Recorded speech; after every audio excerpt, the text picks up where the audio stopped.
Chapter 2. "What's this?" Taylor Beckman asked through a mouthful of roasted veal. His father Nathan had just reached across the fancy dinner table to hand him a manila envelope. Taylor wiped his mouth and then examined the return address. It was from Garvis University.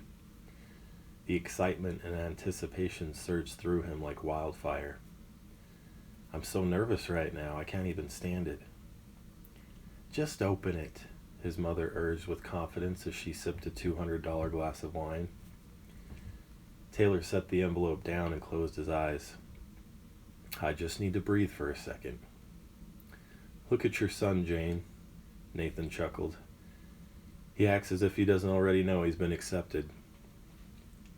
"Do you guys really think Uncle Kevin could have pulled some strings for me?" "You're such a tease, Taylor," Jane said.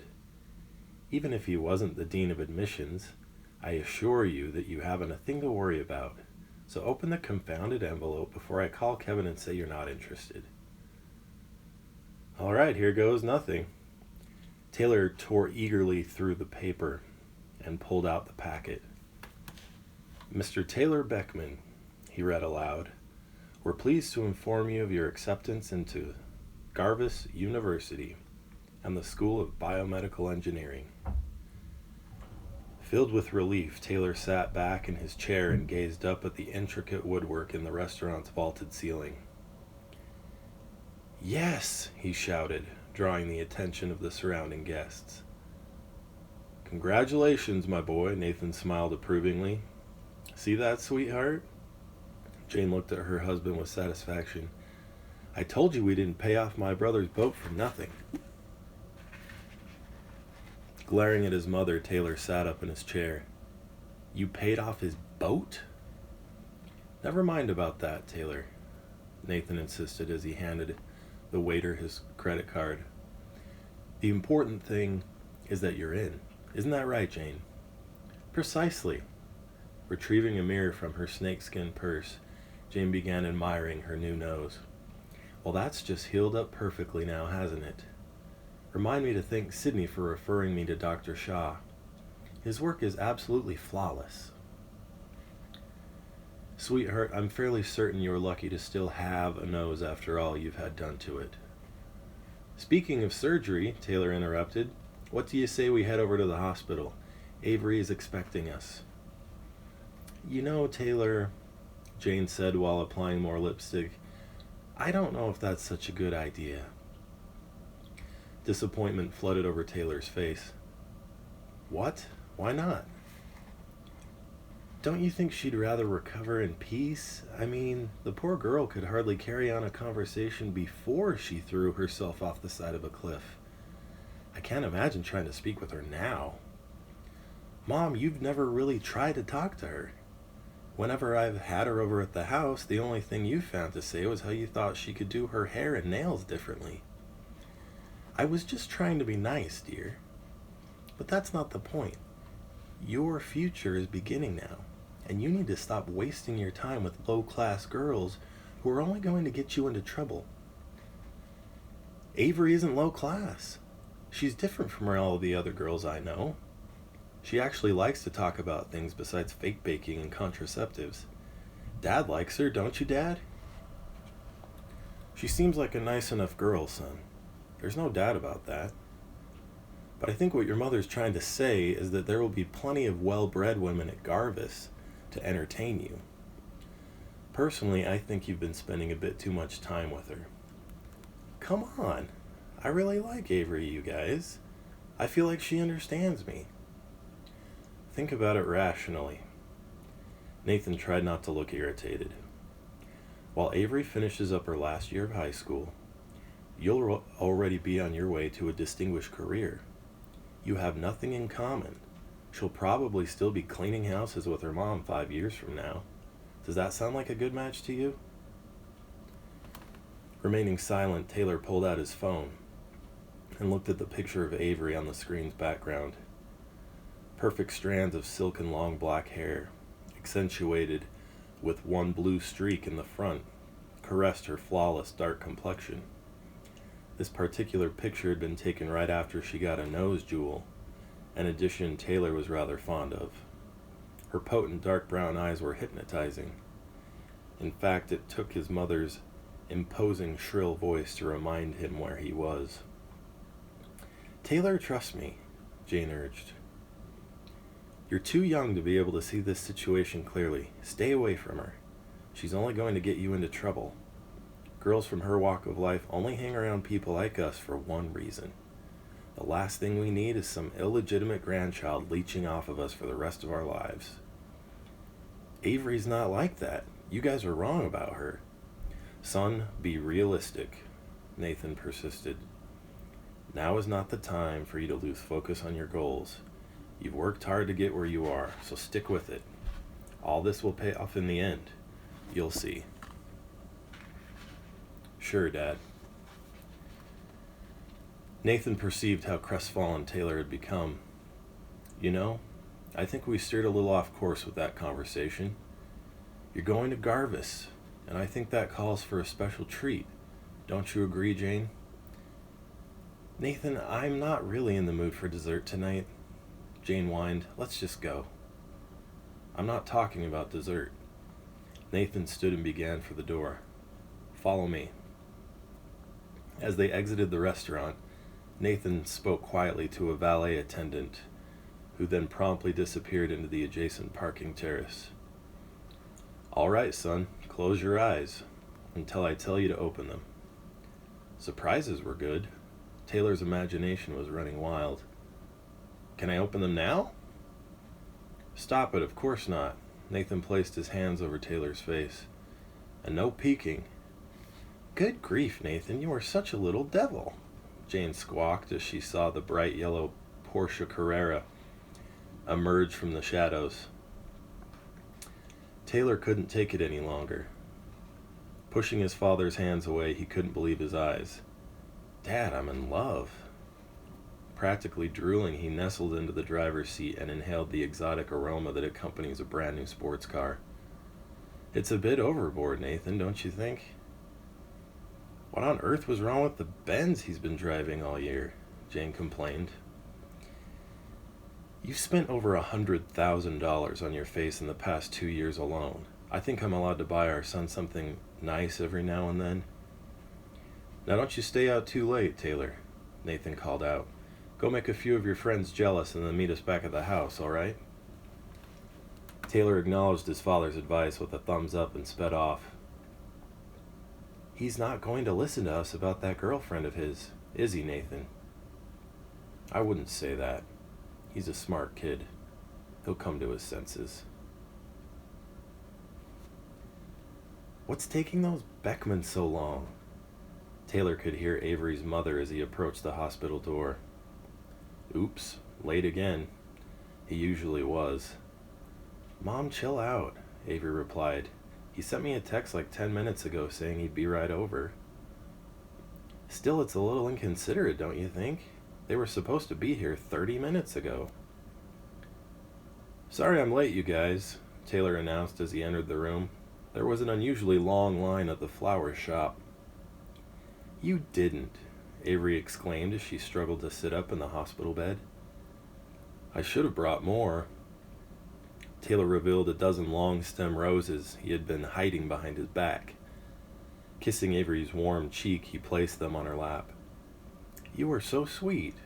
Avery glowed with contentment and noticed he still had 3 more roses in the other hand. "And who are those for?" "Why, for your gorgeous mother, of course." Taylor winked at Allison, who responded with a manufactured smile. "You seem a little more perky than usual, Taylor," Allison pointed out. "He's just excited to see me, Mom." Always, Taylor's expression was genuine as he pulled up a chair next to Avery's bedside. "You look terrific, casts and all. You're too nice."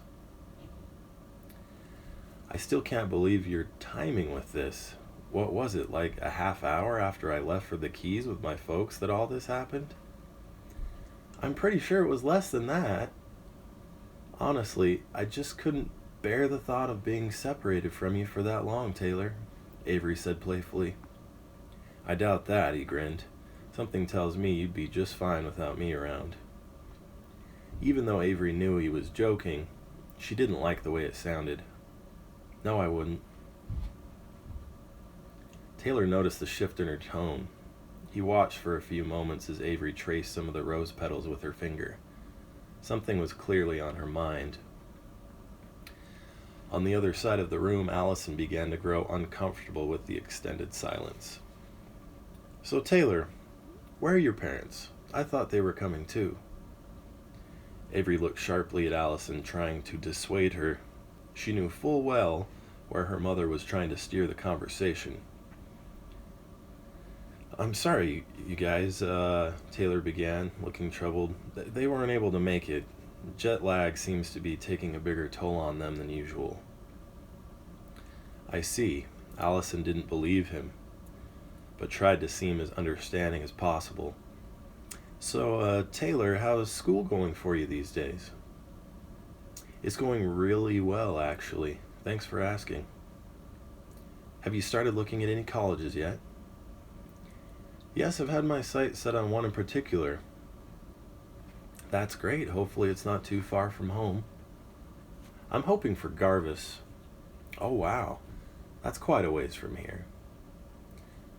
My folks have a house within about 30 miles of the campus, so it's not too bad. I really hope you make it in. A friend of mine has a boy who tried to get into Garvis. That kid had straight A's, too. Pretty competitive, I guess. It is. It's a lot of stress. Taylor looked back at Avery, who was being unusually quiet. I guess now's as good a time to tell you as any. Avery was curious. What about? I got an acceptance letter from Garvis today. Avery had never doubted he'd get in. Not only was he an exceptional student, but his family was well connected. She always knew he'd eventually go away to college, but didn't expect it was going to be so soon. Avery's mind ached. I don't even know if it's his baby. He's never going to want to see me again. Well, that's terrific, Taylor. Allison stood to shake hands, and Taylor accepted the gesture with enthusiasm. Thank you. It's a really exciting time for my family right now. That's great, Taylor. Avery faked a smile. But I thought you weren't going to apply for another year. He was embarrassed for not having told Avery sooner. I wasn't going to, but you know how my parents are. They're pretty driven when it comes to stuff like this. They push pretty hard to get things rolling. Avery was visibly upset now. I just don't understand why you never told me. Avery felt confused and irritated. Taylor thought, why am I getting in trouble over this? He didn't appreciate being made to be the bad guy. Are you really upset about this? I thought you'd be happy for me, Avery. Well, I guess I am. Avery was trying to refrain from crying. It's just that... No, I can't tell him.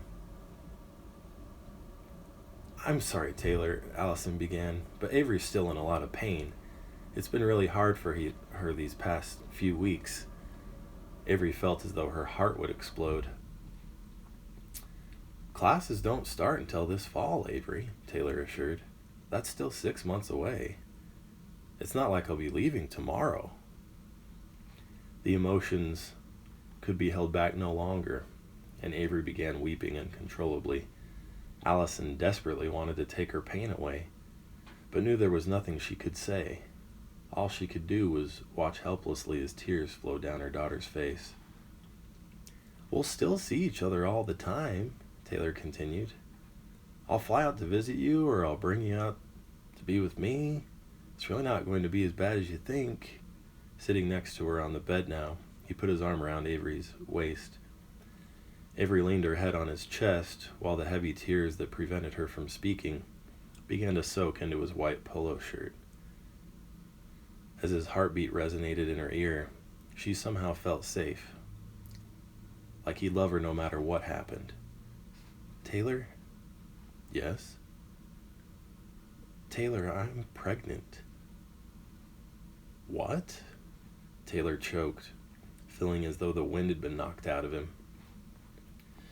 Raising her head to face him, Avery's intoxicating eyes pleaded for forgiveness. "I'm so sorry, Taylor." Struggling to look at her as he spoke, Taylor repositioned himself closer to the foot of the bed. "How long have you known about this?" "For a couple of weeks now." Avery reached for a tissue and blew her nose.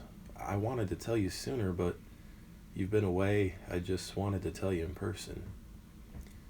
Taylor stared blankly out the window for a moment. His whole world seemed to be spinning out of control. "How far along are you?" 15 weeks. Taylor wasn't even certain he wanted to know, but felt compelled to ask anyway. "So, who's the father?" "I don't know, Taylor." Avery put her face into her hands and wept. "I have no idea whose baby this is." Taylor was dumbfounded. None of it made sense. How could she have made him believe she adored him all this time? Was it all just an act? But why? He said nothing. Avery was crushed by Taylor's countenance. Something about the way he looked at her in this moment reminded her of when he had first asked for her phone number 6 months ago.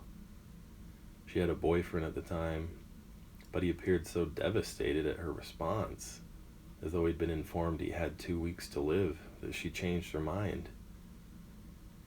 But things were different this time. Allison could remain quiet no longer. "Are you saying you're not the father?" Standing slowly, Taylor took 2 steps back toward the door. "You think I'm the father?" He then looked at Avery, hoping she would vouch for him, but she said nothing.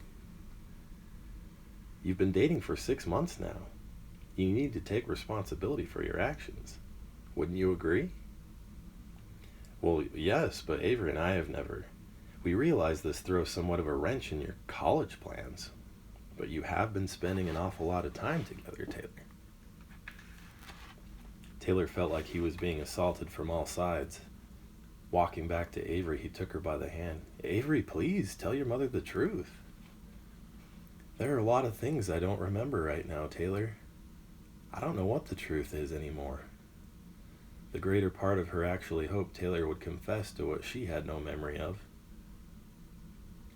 That would have been far more comforting than the alternatives, but seeing he would offer no such consolation only increased Avery's despair. Picking up the roses, she pushed them into his arms. "Here, I don't deserve them. You deserve to be with someone who isn't going to try and screw your life up, not a freak like me." "I truly care about you, Avery, more than you could possibly know. But I'm not responsible for this. I just can't have any part of it." Allison stood and approached him as he turned to leave. "You both should realize the only way to know for sure is through a paternity test." "All right, have it your way. But I assure you this is a huge misunderstanding." Looking back into Avery's stormy eyes for the last time, Taylor imagined everything that might have been. His greatest desire in this moment was that she was carrying his child. But it wasn't true, and that changed everything. As Taylor exited the hospital parking lot, he made a phone call. "Mom?" "What's wrong? What's taking you so long? You didn't wreck the car, did you?" "No, Mom, the car's fine. It's about Avery. You and Dad were right about her. It's over." "You did the right thing. It's for the best." As the traffic light turned green, the yellow Porsche peeled out, leaving a trail of smoke and a dozen red roses in its path.